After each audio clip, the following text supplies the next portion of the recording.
প্রথম মহিলা দ্বিতীয় মহিলাকে প্রশ্ন করছেন।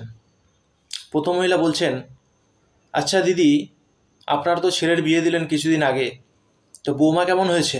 দ্বিতীয় মহিলা বলছেন, কি বলবো আর দিদি, বউয়ের কথা লজ্জায় আমার আর বাইরে মুখ দেখাতে ইচ্ছা করে না।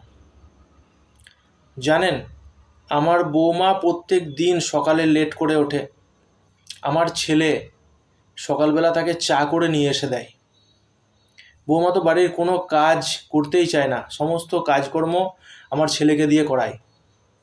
আর তো কি বলবো, যখনই আমি সামনে যাই তখনই শুনতে পাই যে বৌমা ছেলেকে বলছে, চলো আজ বাইরে গিয়ে কিছু খেয়ে আসি, বাইরে গিয়ে একটু ঘুরে আসি।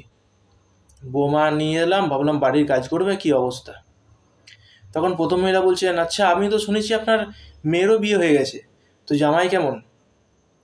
তখন দ্বিতীয় মহিলা বলছেন, জামাইয়ের কথা আর কি বলবো, লাখে একটা মেলে।